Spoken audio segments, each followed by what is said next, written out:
Hi guys, welcome to our channel let's learn from home. अब हम इस channel पे पॉलिनॉमियल स्टार्ट करेंगे। इनसे पहले हम रियल नंबर के बारे में देखा है, जो पहले मेरा लेक्चर है उनको आप देखने के लिए डिस्क्रिप्शन बॉक्स में जाएंगे। वहाँ पे रियल नंबर से रिलेटेड सारे एक्सरसाइज से रिलेटेड आपको वीडियोज मिल जाएगी, आप उन्हें देख लेंगे। और आज हम पॉलिनॉमियल को स्टार्ट कर रहे हैं। जो दूसरा एक्सरसाइज है, दूसरा चैप्टर है क्लास 10th का एनसीईआरटी का सिलेबस यहाँ पे चल रहा है। तो चलिए हम स्टार्ट करते हैं पॉलिनॉमियल को। तो जैसा कि आप जानते हैं पॉलिनॉमियल, अब ये पॉलिनॉमियल क्या होता है? पॉली मतलब बहुत होता है, जैसे मोनोमियल, बाइनोमियल, ट्राइनोमियल। मोनोमियल का मतलब एक टर्म, बाइनोमियल का मतलब दो टर्म, ट्राइनोमियल का मतलब तीन गो टर्म, और पॉलिनोमियल का मतलब बहुत सारे टर्म। मतलब मोनोमियल, बाइनोमियल, ट्राइनोमियल, ये सारी चीज जो हैं ये पॉलिनोमियल है। इनके बारे में आप विस्तार से 9th क्लास में पढ़े होंगे। यहाँ पे हम इनसे रिलेटेड क्वेश्चन करेंगे और फिर आपको बताएंगे आगे का कॉन्सेप्ट। इस 10th क्लास 10th में पॉलिनोमियल का मेन मकसद है, मेन मोटो है कि यहाँ पे पॉलिनोमियल के बारे में आप जानेंगे। और सबसे बड़ा बात है यहाँ पे कि इनका रूट्स निकालेंगे और कॉफिशिएंट दोनों के बीच का रिलेशन को जानेंगे। लेकिन उनसे पहले हम देखते हैं एक्सरसाइज 2.1। ये डायरेक्ट है, पहले इनको देख लेते हैं, फिर हम आगे का जो है क्रियाकलाप उनको देखेंगे। चलिए पहले हम इस तीन फिगर को देखते हैं। एक्सरसाइज 2.1 क्वेश्चन आप देखेंगे एनसीईआरटी का, उसमें लिखा हुआ है कि आपको इनका रूट्स निकालना है कि एक्स एक्सिस के अबाउट जो भी लाइन है, जो अन्य रेखाएं हैं एक्स एक्सिस और वाई एक्सिस के अलावा, जो यहाँ पे ग्राफ खींचा गया है, एक्स के अकॉर्डिंग उनका कितना सॉल्यूशन हो सकता है, कितना जीरोज होगा। हम आप इस बात को याद रखिए कि एक्स के अकॉर्डिंग मतलब वहां पे क्वेश्चन देखिए आप, क्वेश्चन में लिखा हुआ है कि एक्स एक्सिस के अकॉर्डिंग इनका कितना जीरोज होगा। तो पहला क्वेश्चन ये है, पहला क्वेश्चन में आप देख रहे हो कि आपको सिर्फ ये देखना, जैसे ये एक्स एक्सिस है और ये वाई एक्सिस है, ये आप जानते होंगे। एक्स एक्सिस और वाई एक्सिस के अलावा सारे फिगर में एक लाइन है, या लाइन स्ट्रेट है या फिर कर्व है। तो एक्स एक्सिस और ये वाई एक्सिस, इनके अलावा जो यहाँ पे लाइन आपको दिख रहा है, ये एक्स एक्सिस को नहीं काट रहा है। ये किनको काट रहा है? वाई एक्सिस को। तो इसमें number of zeros in according x axis या एक्स के अकॉर्डिंग नंबर ऑफ जीरोज निकालना है। तो इनका सॉल्यूशन बनाने का ये तरीका है कि आप ये देखेंगे कि एक्स एक्सिस को कितना टाइम्स कट कर रहा है वो लाइन, वो एक्स्ट्रा लाइन, या जो एक्स और वाई के अलावा जो लाइन लिखा गया है यहाँ पे, जो ग्राफ बनाया गया है, वो कितना टाइम्स काट रहा है एक्स एक्सिस को। तो इन द फर्स्ट केस, पहला कंडीशन, पहला केस में यानी पहला नंबर में आप ये देख रहे हो कि ये जो लाइन है ये वाई एक्सिस को काट रहा है, एक्स एक्सिस को नहीं काट रहा है, एक भी टाइम्स एक्स एक्सिस इनसे नहीं कट रहा है। तो नंबर ऑफ जीरो होगा, नंबर ऑफ जीरोज या नंबर ऑफ रूट्स इसमें जीरो होगा। मतलब इसमें जीरोज की संख्या कितनी होगी? जीरो होगी, क्योंकि ये कहीं पर भी एक्स वाले लाइन को नहीं कट कर रहा। बड़ा सिंपल है। दूसरा में देखिए नंबर ऑफ जीरोज कितना होगा, आप देख करके ही बता सकते हैं कि नंबर ऑफ जीरोज कितना होगा, क्योंकि ये एक्स एक्सिस और वाई एक्सिस के अलावा ये वाला लाइन है आपका, ये वाला एक ग्राफ है, ये वाला ग्राफ यहाँ पे जो कट कर रहा है ये वाई एक्सिस को कट कर रहा है, इनको नहीं काउंट करना आपको। यहाँ पे कट कर रहा है जो कि एक्स एक्सिस को कट कर रहा है, तो एक्स एक्सिस को ये कितना टाइम्स कट कर रहा है? एक टाइम्स कट कर रहा है। तो यहाँ पे नंबर ऑफ जीरोज कितना हो जाएगा? एक हो जाएगा। अब तीसरा नंबर को देखोगे तो यहाँ पे आप क्या देख रहे हो? Number of zeros. अब तो आप अपने से भी बता सकते हैं कि कितना होगा नंबर ऑफ जीरोज, क्योंकि ये वाला लाइन एक्स एक्सिस को कितना टाइम्स कट कर रहा है। आपको सिर्फ इसी बात को देखना है कि ये एक्स एक्सिस को कितनी टाइम्स कट कर रहा है, वाई एक्सिस को कितना भी टाइम्स कट कर रहा है उनसे हमको मतलब नहीं है, क्योंकि क्वेश्चन मेरा रिलेटेड टू एक्स एक्सिस है। तो यहाँ पे देखो, एक बार यहाँ पे कट कर रहा है, एक बार यहाँ पे कट कर रहा है, एक बार यहाँ पे कट कर रहा है, यानी यहाँ पे नंबर ऑफ जीरोज कितनी हो जाएगी? तीन हो जाएगी। नंबर ऑफ जीरोज कितनी हो जाएगी? थ्री हो जाएगी। क्लियर है? क्योंकि एक्स एक्सिस हम लोग हॉरिजेंटल लाइन को कहते हैं और वर्टिकल लाइन को हम लोग वाई एक्सिस कहते हैं। तो हॉरिजेंटल लाइन को वो ग्राफ तीन टाइम्स कट कर रहा है, that's why the number of zeros is three. First case में एक भी टाइम कट नहीं कर रहा था, एक बार वाई एक्सिस को कट रहा है, वाई से हमको कोई मतलब है नहीं। सेकेंड कंडीशन में आपका क्या है कि एक बार कट कर रहा है यहाँ पर केवल, और थर्ड कंडीशन में आपका तीन बार कट कर रहा है, तो तीन हो गया नंबर ऑफ जीरोज। चलिए कुछ और क्वेश्चन है उनको देखते हैं। और 3 क्वेश्चन है और इस तीनों क्वेश्चन को देखते हैं। अब आपका सारा कुछ क्लियर है, आप अपने से बता सकते हो। इसमें बिना कुछ सोचे आप नंबर ऑफ जीरोस को काउंट करोगे अगर, तो देखो कितना नंबर ऑफ जीरोज है इसमें। एक्स एक्सिस के account according to x axis, यहाँ पे एक बार यहाँ पे कट कर रहा है, एक बार यहाँ पे कट कर रहा है, यानी नंबर ऑफ जीरो इसमें कितना हो गया, 2 हो गया। वाई एक्सिस के बारे में हमको सोचना ही नहीं है। यहाँ पे आ जाइए, यहाँ पे देखो नंबर ऑफ जीरोस कितना है, इसमें कंफ्यूजन नहीं होना। 1 2 3 4, 4 टाइम्स कट कर रहा है यहाँ पे, तो नंबर ऑफ जीरोस कितनी हो जाएगा, 4 हो जाएगा।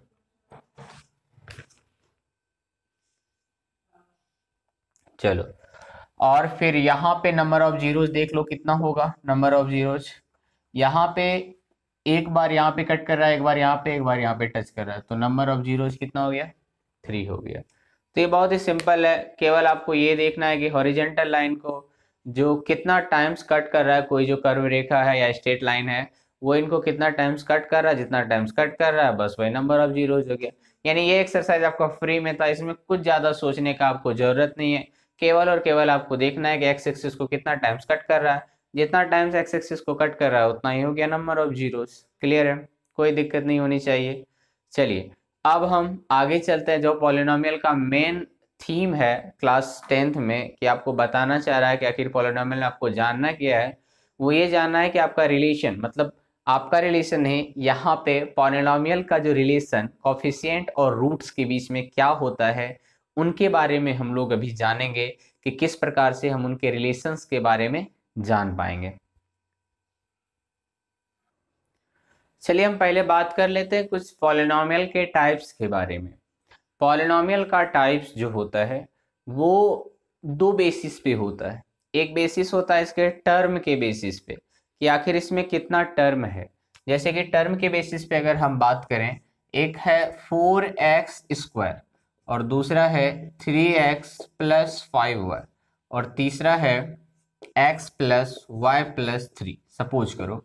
तो in the basis of term कि किसमें कितना टर्म है, तो टर्म डिवाइड होता है प्लस और माइनस से, प्लस और माइनस ही टर्म को डिवाइड करता है। बाकी मल्टीप्लिकेशन और डिवीजन जो है वो टर्म को बढ़ाता नहीं है, वो जितना टर्म का होता है उतना ही होता है। जैसे कि यहाँ पे 4x² है, इसमें केवल और केवल एक ही टर्म है, इसका मतलब ये आपका है मोनोमियल।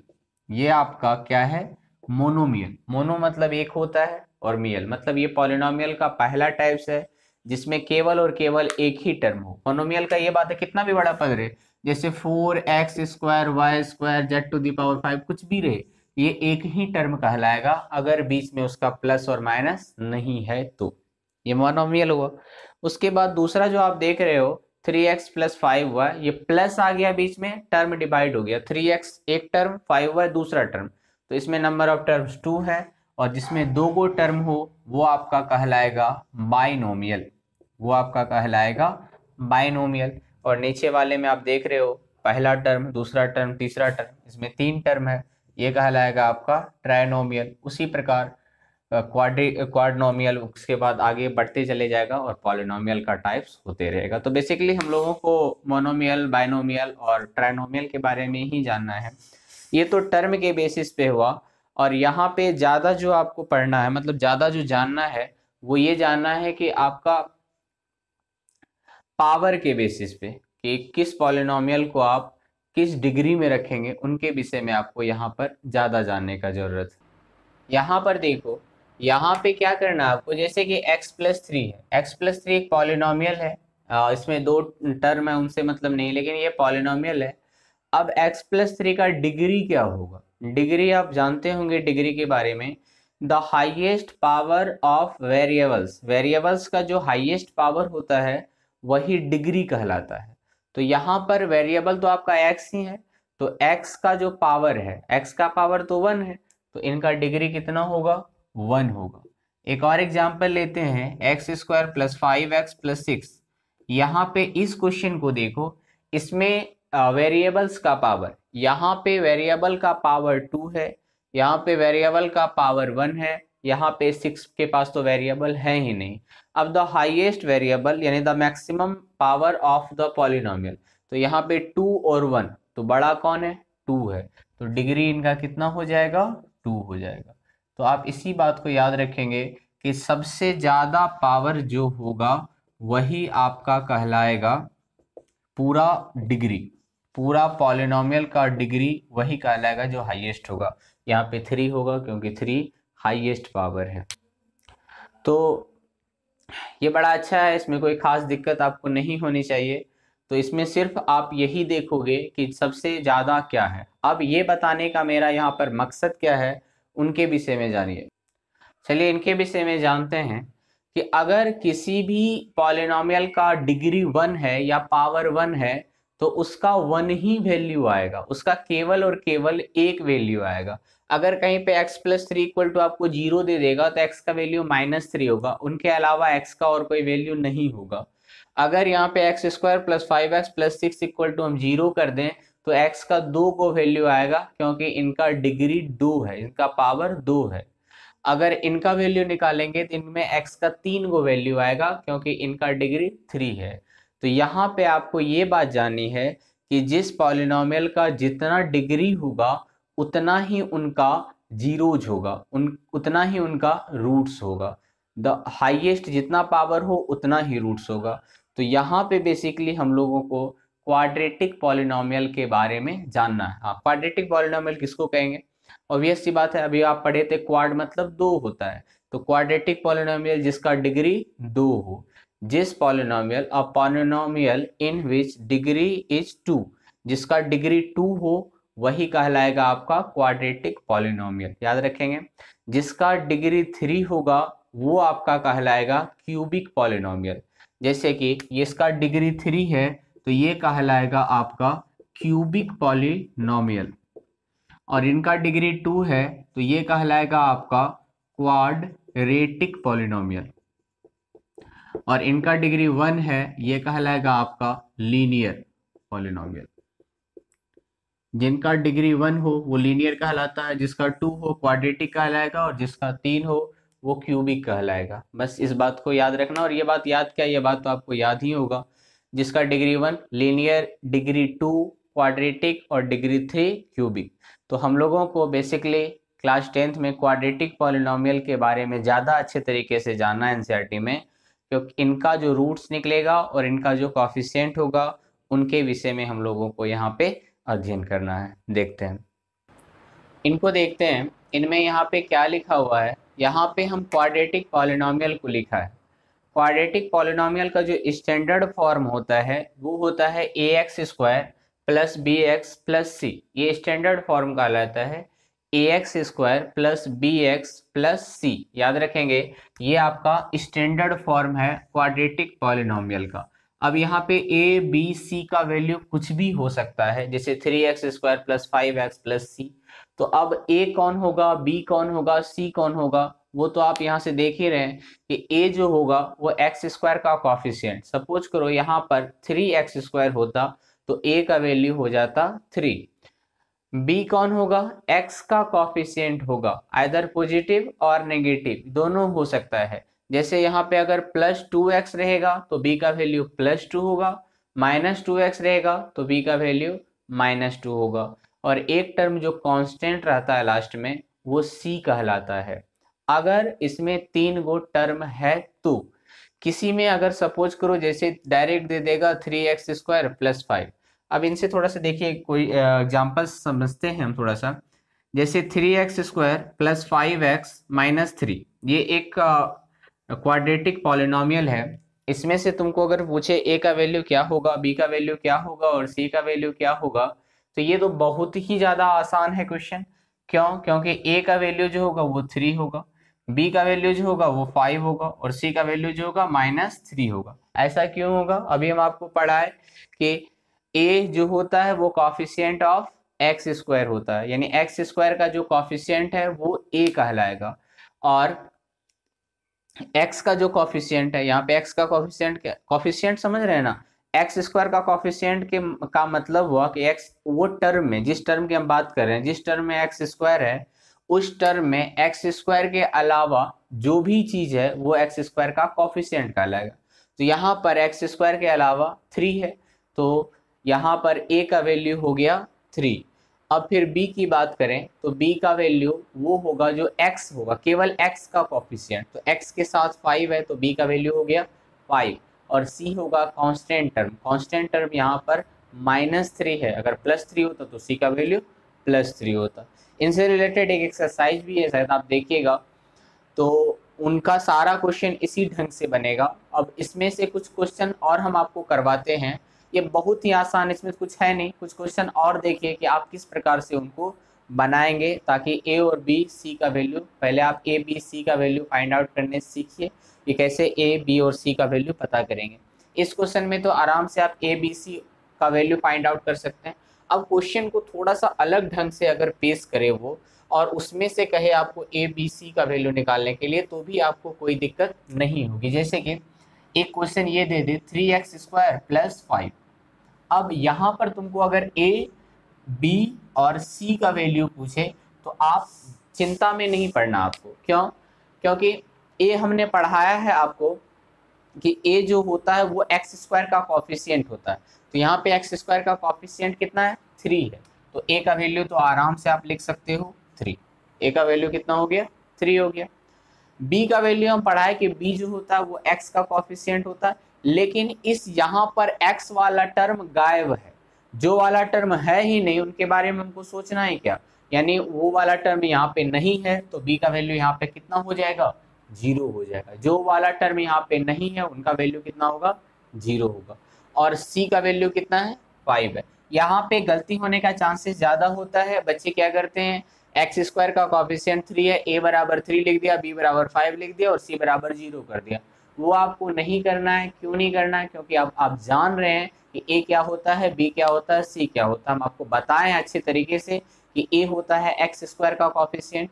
अब यहाँ पे x² का कॉफिशिएंट का मतलब एक कंफ्यूजन और आ जाता है। जैसे क्वेश्चन अगर आपको ये दे दे कहीं पे 4m² + 5n, और यहाँ से आपको a का वैल्यू पूछे, b का वैल्यू पूछे और c का वैल्यू पूछे, तो अब आप ये बोलोगे सर यहाँ पे x² तो है ही नहीं, हम a का वैल्यू कैसे लिखें? तो मेरा x² बताने का मकसद सिर्फ x² नहीं था, मेरा मकसद था कि कोई भी वेरिएबल्स, हाँ लेकिन एक टर्म होना चाहिए, जैसे यहाँ पे m है तो यहाँ भी m है, तो कोई भी वेरिएबल्स हो, x हो, y हो, m हो, n हो, कुछ भी हो, तो यहाँ पर a का वैल्यू जो होगा वो m² का कॉफिशिएंट होगा। तो m² का कॉफिशिएंट कितना है? 4 है, यानी a का वैल्यू आपका कितना हो जाएगा? 4 हो जाएगा। b का वैल्यू कितना हो जाएगा? m का कॉफिशिएंट 5 है। और c कांस्टेंट टर्म यहाँ पे नहीं है, जो टर्म नहीं है उनका वैल्यू क्या होगा? 0। इस दोनों क्वेश्चन को आप देखो, इस दोनों में से ही आप क्लियरिफिकेशन कर सकते हो कि यहाँ पे b = 0 हुआ, यहाँ पे c = 0 हुआ। ऐसा क्यों हुआ? ऐसा इसीलिए हुआ क्योंकि यहाँ पर बीच वाला टर्म गायब था, यानी x वाला टर्म गायब है, तो उनका वैल्यू 0 होगा, और यहाँ पे लास्ट वाला टर्म गायब है, इसीलिए उसका वैल्यू 0 होगा। सारा टर्म अगर आपके पास है तो बहुत बढ़िया, नहीं है तो जो टर्म नहीं है वो उसका वैल्यू हो जाएगा 0। अब ये क्वेश्चन कहीं था, उस क्वेश्चन को देखिए और उनके बारे में सोचिए। जैसे आपका ये क्वेश्चन दे दे 3x² + 5x = 0.44। सपोज करो ये क्वेश्चन है, इसमें से तुमको a b और c का वैल्यू पूछ रहा है, तो आप कंफ्यूज नहीं होइएगा। यहाँ पे a का वैल्यू, b का वैल्यू और c का वैल्यू, तो a का वैल्यू 3 होगा, b का वैल्यू 5 होगा और c का वैल्यू 0.44। बहुत बच्चा लिख देगा, लेकिन 0.44 आपको नहीं लिखना है। क्यों नहीं लिखना है? क्योंकि ये 0.44 दूसरे तरफ है, इक्वल टू के दूसरे तरफ। पहले आप इक्वल टू के इस तरफ इनको लाओगे, मतलब पहले आप इनको बनाओगे, इसका फॉर्म में लिखोगे 3x² + 5x - 0.44 = 0। मतलब ये जो 0.44 इक्वल टू के दूसरे तरफ था, आप उनको पहले तरफ लाइए, क्योंकि हमें आपको हम पढ़ाएं ax² + bx + c। हम ये नहीं पढ़ाया आपको ax² + bx = c, हम पढ़ाए +c, तो c उसके साथ होना चाहिए, तो यहाँ पे c इनके साथ है, इधर प्लस में है तो इस तरफ आकर के वो माइनस हो जाएगा। अब आप a b और c का वैल्यू आराम से लिख लो, a का वैल्यू 3, b का वैल्यू 5 और c का वैल्यू हो जाएगा 0.44 नेगेटिव में -0.44। क्लियर है? ये आपका था किस प्रकार से आप a b और c का वैल्यू को निकालोगे।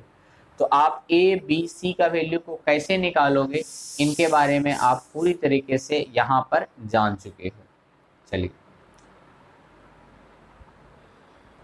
ये ए बी और सी का वैल्यू निकालना या जानना क्यों इम्पोर्टेंट है, क्योंकि आगे वाला चैप्टर जो आप पढ़ेंगे, जो आपका मेन चैप्टर है पॉलिनोमियल का, उसमें इसका बहुत ज़्यादा यूज है। जब आप रूट्स निकालोगे और रूट्स का कोफिशिएंट के साथ रिलेशन दिखाओगे, तो उसमें हम डायरेक्ट लिखेंगे sum of the roots equal to minus B by, ये फॉर्मूला होता है, हम आपको बताएंगे। तो अब आपको जानना चाहिए कि बी क्या होता है और ए क्या होता है। अगर आप बी और ए के बारे में पता नहीं रहेगा आपको, तो आप कैसे फॉर्मूला का यूज कर सकते हो। तो उसके लिए आपको ए बी और सी के बारे में बहुत अच्छे तरीके से जानना जरूरी था, जो कि हमने आपको आज के सेशन में करवा दिया है। ए बी और सी निकालने के विषय में कोई प्रॉब्लम आपको अब नहीं रहा होगा मेरे ख्याल से। आगे अगर कोई दिक्कत हो कमेंट सेक्शन है उसमें भर दीजिएगा। वीडियो अच्छा लगे तो लाइक ज़रूर करिएगा और चैनल को सब्सक्राइब भी कर दीजिएगा। अपने दोस्तों के बीच को शेयर भी कर दीजिएगा ताकि आपके साथ साथ वो भी पढ़ सकें। और कमेंट करके हमें ज़रूर बताइएगा वीडियो आप लोगों को कैसा लग रहा है। कमेंट अगर आएगा तो फिर हम ज़्यादा इनकरेज होंगे और अच्छे तरीके से आपको पूरा सिलेबस को पढ़ाएंगे। इनके अलावा इस चैनल के आप और भी सारे वीडियो देखने के लिए, इस चैनल में बहुत सारे वीडियोज़ हैं, क्लास 10th के, क्लास 9th के, क्लास 8 के। तो जितना भी वीडियो आपको जिस सब्जेक्ट का वीडियो चाहिए, आप डिस्क्रिप्शन में जा कर के लिंक को ओपन करेंगे लेट्स लर्न फ्रॉम होम को, वहाँ पे जा कर के आप देख सकते हैं सारे चैनल्स को। और मेरा जो पहले का वीडियो है उनको देखने के लिए आप डिस्क्रिप्शन में जा सकते हैं, या फिर आप यूट्यूब पे लिख लीजिएगा मैथ्स बाय रोशन झा, वहाँ से आपको मिल जाएगा एनसीईआरटी का सारा सिलेबस। तो आज हम यहाँ पे ही सेशन को ऑफ करते हैं। अगला सेशन जो होगा वो मेरा कोफिशिएंट और रूट्स के बीच का रिलेशन को हम दिखाएंगे कि किस प्रकार से दोनों का रिलेशंस होता है। और फिर आगे जो हम लोग पढ़ेंगे वो लीनियर टू वेरिएबल्स के बारे में हम लोग जानेंगे कि किस प्रकार से हम लोग टू वेरिएबल्स निकालेंगे, एक्स और वाई के टर्म में उनका सॉल्यूशन करेंगे। हम लोग ग्राफिकल मेथड का यूज करेंगे, सब्स्टिट्यूशन मेथड का यूज करेंगे, हम लोग एलिमिनेशन मेथड का यूज करेंगे और क्रॉस सेक्शन का यूज करेंगे। तो मिलते हैं अगले वीडियो में, तब तक के लिए ऑल द बेस्ट।